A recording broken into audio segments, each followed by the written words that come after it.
Hello दोस्तों, welcome back विकास Bihari blogs में। आज हम होलिका दहन के बारे में बताने जा रहे हैं। होली के बारे में बताने जा रहे हैं, तो बने रहिए हमारे साथ। सबसे पहले हम बताते हैं होलिका दहन होता क्या है, जिसे गांव में अगजा बोलते हैं। अगजा होता क्या है, ये किसके उपलक्ष्य में मनाते हैं, तो हम आपको पहले बता दें। होलिका एक स्त्री थी जिसका ओरिजिनल नाम सिंगिका थी, और वह सिंगिका असुरों के राजा हिरण्यकश्यप और हिरण्याक्ष के बहन थी, और वे महर्षि कश्यप और दिति की पुत्री थी। सिंगिका को यह वरदान प्राप्त था कि वह आग में नहीं जलेगी, और इस वरदान को उन्होंने दुरुपयोग किया था। इसके बाद उनका नाम होलिका दहन बना। तब हम इस पर चर्चा करते हैं। तो पहले हम बताते हैं कि असुरों के राजा जो हिरण्यकश्यप थे, उनका एक पुत्र जिनका नाम प्रहलाद था। उनके 4 पुत्र थे। सबसे बड़े पुत्र प्रहलाद थे। उनके चारों पुत्र का नाम बता देता हूँ। पहला प्रहलाद था, और दूसरा अनुलाद, तीसरा सहलाद, और चौथा हलाद था। प्रहलाद की माता का नाम कयादु था। कयादु असुरों के सेनापति जम्बासुर की पुत्री थी। असुरों के राजा जो हिरण्यकश्यप थे, वे उनका मानना था कि हम ही भगवान हैं। वे अपनी सारी जनता को अपने भगवान के रूप में पूजने को कहते थे। यहाँ तक कि अपने पुत्र को भी उसको भगवान के रूप में पूजने को बोलते थे। लेकिन उनका पुत्र प्रहलाद उनको भगवान के रूप में ग्रहण नहीं करना चाहते थे, स्वीकार नहीं करना चाहते थे। वे तो केवल भगवान विष्णु के उपासक थे। भगवान विष्णु को ही वो अपना भगवान मानते थे। इससे उनके पिता हिरण्यकश्यप बहुत दुखित रहते थे। उन्हें बहुत बार समझाए, लेकिन वो नहीं समझे। उन्हें कारावास में डाल दिया गया था, और उन पे जानलेवा कई बार हमला कर सकते हैं उसको।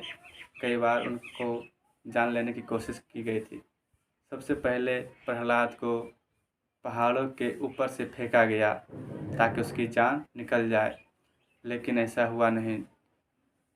वहाँ पे भगवान विष्णु की कृपा से उनकी जान बच जाती है। फिर दूसरी बार जब वे कारागार में ही रहते हैं, तो उसके भोजन में, खीर में विष मिला देते हैं, ताकि विष जो खीर है वो खाने से उनकी मृत्यु हो जाएगी। लेकिन ऐसा नहीं हुआ, यहाँ भी उनकी मृत्यु नहीं होती है। फिर तीसरी बार वो अपनी बहन सिंगिका को बुलाते हैं, और उनकी बहन को यह वरदान था कि वह आग में नहीं जल सकती है। तब उसको अपने पुत्र प्रहलाद को उसके गोद में बैठाकर आग में बैठा देती है, ताकि उसका पुत्र प्रहलाद आग में जलकर भस्म हो जाए। और उनकी बहन को तो यह वरदान था, वो तो नहीं जलेगी।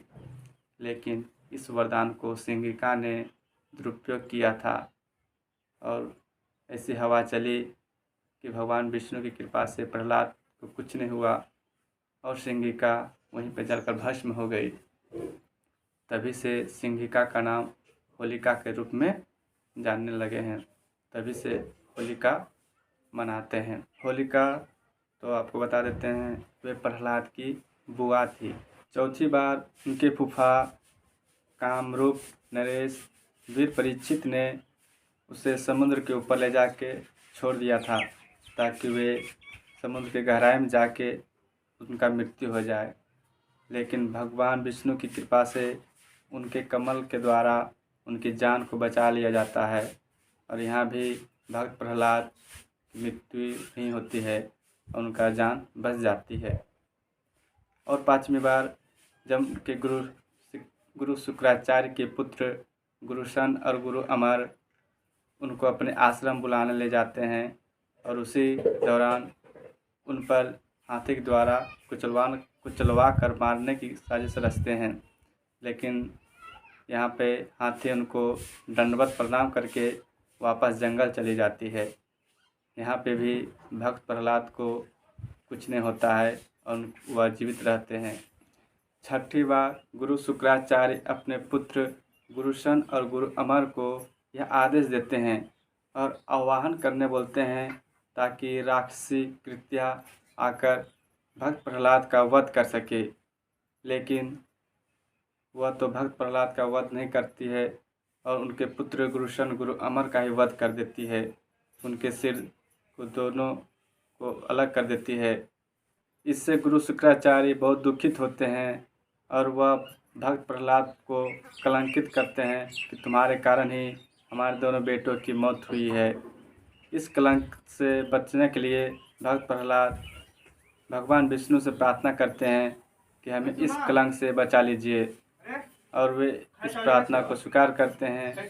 और इसके दौरान उनके दोनों पुत्र गुरुशन और गुरु अमर को फिर से जीवन दान देते हैं और वह जीवन पाकर गुरुशन और गुरु अमर उनके साथ विष्णु के उपासक बन जाते हैं और वे भगवान विष्णु को ही अपना भगवान मानने लगते हैं।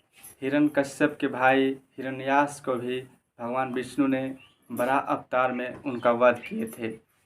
जब हिरण्याक्ष पृथ्वी को समुद्र की गहराई में लेके जा रहे थे, तभी भगवान विष्णु ने बराह अवतार लेकर उनका वध किए थे और पृथ्वी को अपने दांतों के ऊपर लेके आते हैं। नरसिंह चतुर्दशी के दिन भगवान विष्णु नरसिंह अवतार में असुरों के राजा हिरण्यकश्यप को उनका वध कर देते हैं। तभी से यह होली धूमधाम से मनाने लगे हैं। बुराई पर अच्छाई की जीत के कारण आज होली को एक मुख्य पर्व के रूप में मनाते हैं। आज मॉडर्न ज़माना के युग के कारण इसके इतिहास को भूलते जा रहे हैं। इसके पीछे क्या कहानी थी उनको नहीं जानते हैं।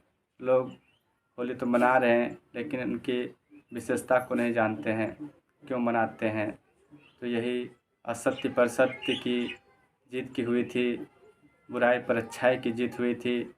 इसी कारण आज हम लोग होली मना रहे हैं, धूमधाम से मना रहे हैं। मिट्टी से खेलते हैं, रंग से खेलते हैं, गुलाल अबीर लगाते हैं। तो हम आपको कुछ वीडियो भी दिखाएंगे होली खेलते हुए, गांव का जो होली है। तो हमारा वीडियो पूरा देखिएगा।